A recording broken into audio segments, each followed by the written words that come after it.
Forgiveness. Isn't that a loaded word?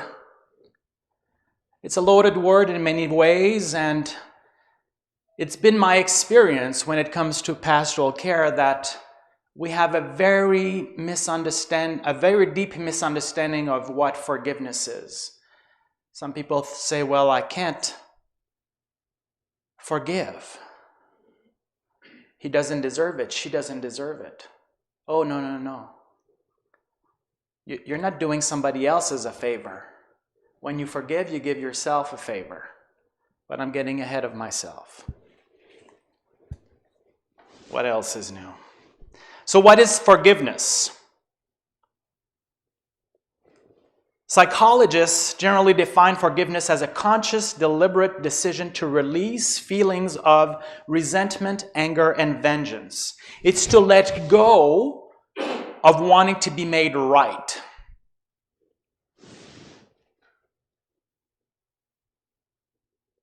And it's important to understand what forgiveness is, but it's also important to understand what forgiveness is not. And today I will dedicate a big part of my sermon on what forgiveness is not. And I hope this brings healings. Not I hope, I know this will bring healing in some of you. And maybe some of you that are watching right now at home and rewatching later on this week.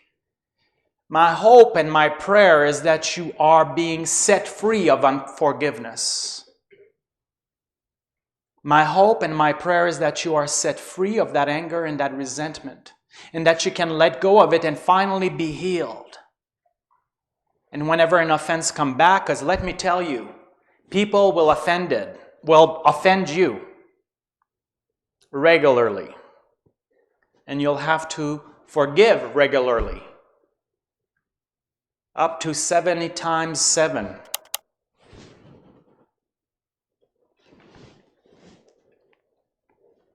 Because you see, we cannot live free and live a healed life with corrosive anger in our hearts.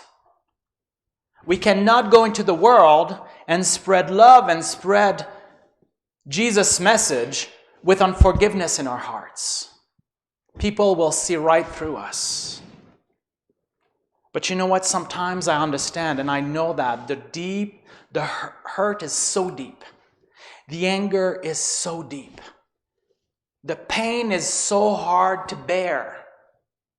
Maybe a family member hurt you emotionally or even physically. Your trust was betrayed. You've been harshly bullied. We think that bullying is only in school for children. Oh, but adults are so good at bullying and making it look like they're the victim. Forgiveness is strong medicine. Forgiveness is strong medicine when our heart is hurting. When life hits us hard, there's nothing as effective as forgiveness for healing our deep wounds. But many have a misconception of what forgiveness is. And I'd like to go over a few concepts that you may have espoused as the reality of what forgiveness is. And you're thinking, well, I can't forgive because I can't do this. But maybe this is not forgiveness. Sure, forgiveness does not come easily, but it is possible. Forgiveness is not an easy thing, but it is possible. Well, first thing that forgiveness is not. Maybe I should ask you, what do you think forgiveness is not? Maybe you're going to be preaching this sermon to me today. Just raise your hand if you think you know what forgiveness is not. Oh, Darwin. Oh my God. Yes. Forgiving but still holding a grudge. Forgiving but still holding a grudge. So you're saying like holding a grudge is not unforgiveness? Or holding a grudge is unforgiveness? Okay. Well, forgiveness is not we're going to talk about that on our ride back home.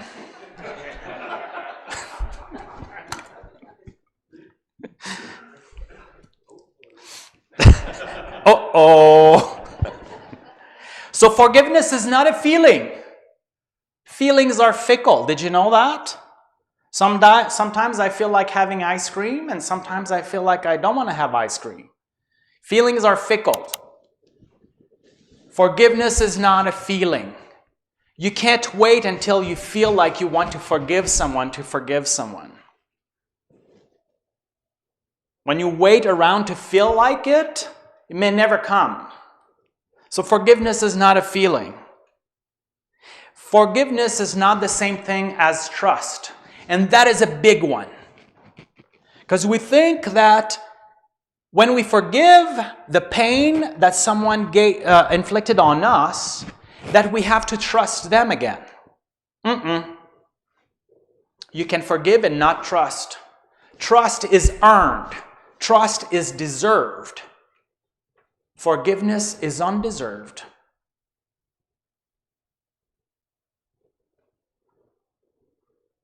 So if someone is offensive to me, I will forgive. But I will know that I cannot trust them to not be offensive to me in the future. I need to, if someone says, I'll be there, I'll be there, I'll be there, and then they're not there and we count on them. Yes, we will forgive. But next time we expect them to be there, it's all right to say, well, I'm not sure this is going to happen this time around. Because forgiveness does not bring trust. Does that make sense? Okay. Because we think, well, I can't forgive. But what really we want to say is, I can't trust. And it's all right to not be able to trust. There are some people that are untrustworthy, untrustable. So forgiving is not the same as trust. Trust is solely based on tangible evidence of change. In other words, trust is totally conditional.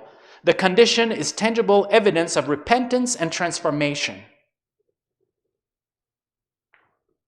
When we tangle up trust and forgiveness, we put ourselves in a vulnerable position and high risk of getting hurt again. Forgiveness does not necessarily mean reconciling. Go and make nice. It's cute to teach that to a 5-year-old. When we are adults, when we forgive someone, doesn't mean there's going to be reconciliation. We hope it will. We want it to be. But sometimes some relationships are made to last just for a while. And then we don't have to reconcile with that person. We don't have to hate that person, but we don't have to reconcile with that person.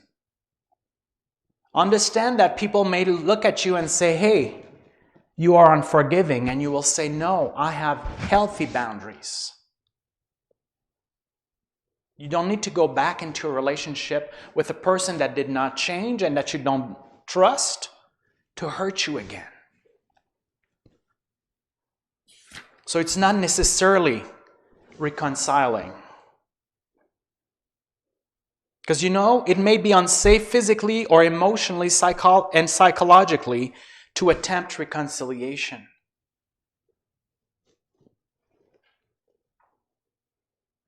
Of course, reconciliation is the goal, but reconciliation does not necessarily mean forgiveness. And forgiving someone doesn't heal everything right away. It's all right to say, I forgive, and it's all right to still have pain about it. It's all right to forgive and to say, I'm still hurting.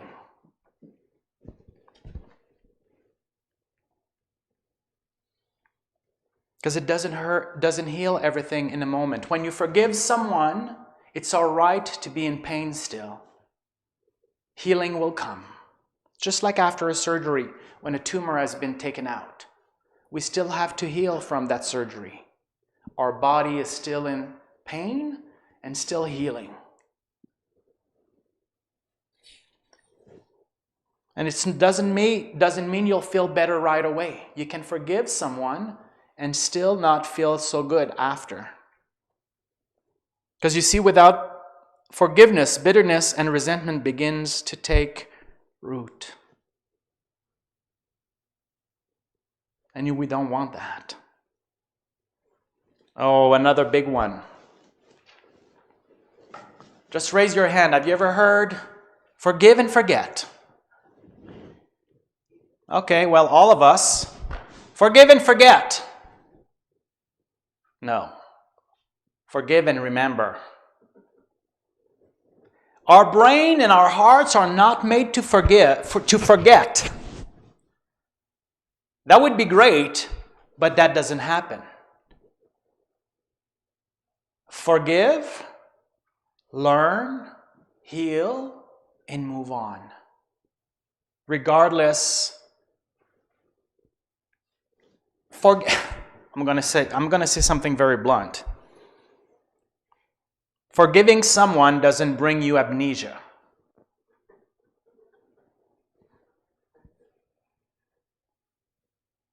Because you see, when we forgive but we remember, it may just enrich your life with that person. It may just strengthen the bonds with that person. Remembering doesn't mean holding a grudge, like Darwin was saying earlier. When you remember, you don't remember. Like, it's not about vengeance. It's not about making things right on your own. But remembering, because there's lessons to be learned. And when we forget, then we don't learn anything. Another big one, because people say, well, I can't forgive. I can't forgive. This is inexcusable.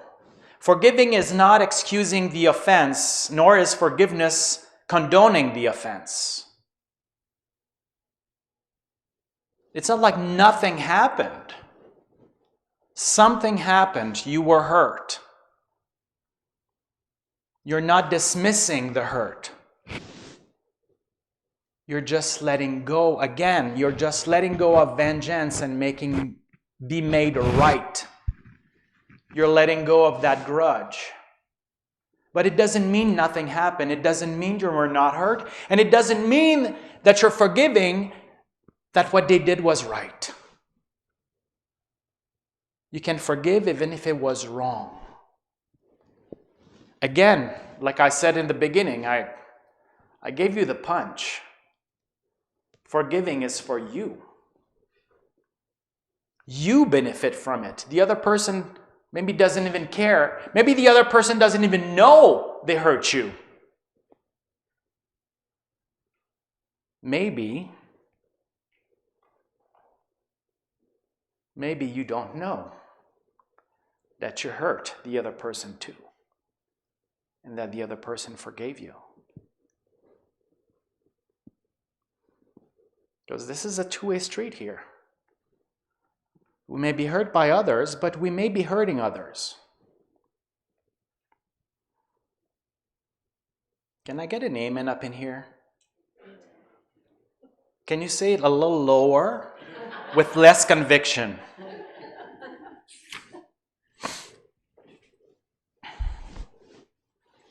Forgiving is not tolerating. Forgiving is not tolerating. How about you say to your husband, I tolerate you today? How about you say to your husband, I tolerate you today? Well, that's what I said to him this morning at coffee. Good morning, I decided I would tolerate you today.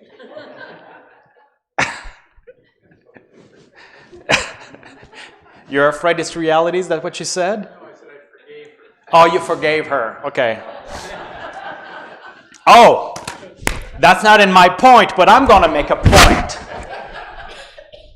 When you forgive someone, doesn't put you on a pedestal as almighty and pious. Oh, I was hurt, but I forgive her. I'm that kind of person, you know. Yeah.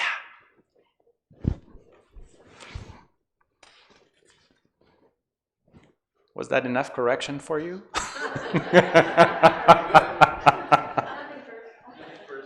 Nothing personal. It's funny, sometimes people think that I'm very personal in my sermons, and they're like, you preached to me today? I was like, well, you and other people.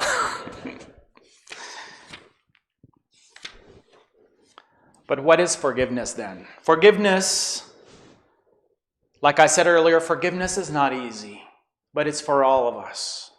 Forgiveness doesn't happen overnight, but it does happen. Forgiveness is hard, but like I said, I'd rather do the hard and right thing than to do the easy and wrong thing. It's easy to hold on to a grudge.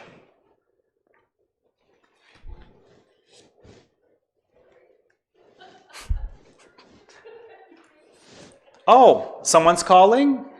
Well, just wait. We don't want to interrupt the service. We don't want you to hinder your conversations while we're worshiping. Oh, okay.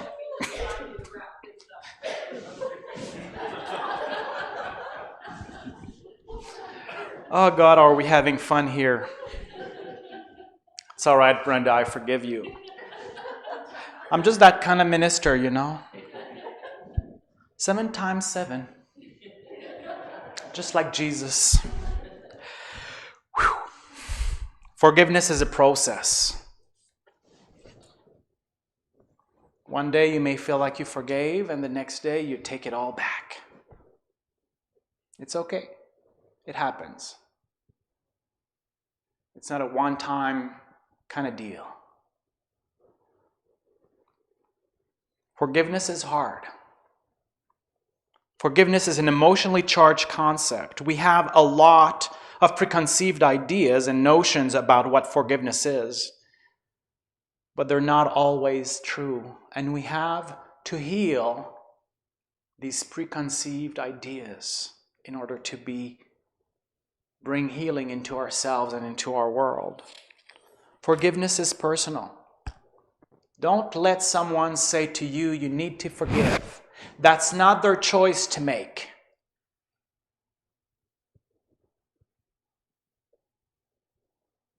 Forgiveness is personal. It's your own journey. You can suggest to someone, have you contemplated forgiving? But like I said earlier, many people have preconceived ideas of what forgiving is. And we are not in another person's journey. We're just there to walk with them. And forgiveness is for you, not for them. Forgiveness is for you, not for them. Forgiveness is about the person doing the forgiving, not the person being forgiven. Forgiveness can be an opportunity to release the hurt you've been carrying and move on forward. It's hard to be in pain. It's uncomfortable, and feeling consumed with negative thoughts and feeling is tiring. Once you forgive, you find new energy. Forgiving others can be a chance to move past the hurt and towards a sense of peace. Forgiveness is a process and it's not magic. We would always hope that forgiveness would be just magic and solve everything. It won't. Real forgiveness doesn't require two people. You can forgive someone that passed away. You can forgive someone that moved in another country. Let's say far.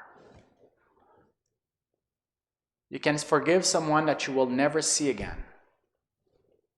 It doesn't require two people. It requires one person.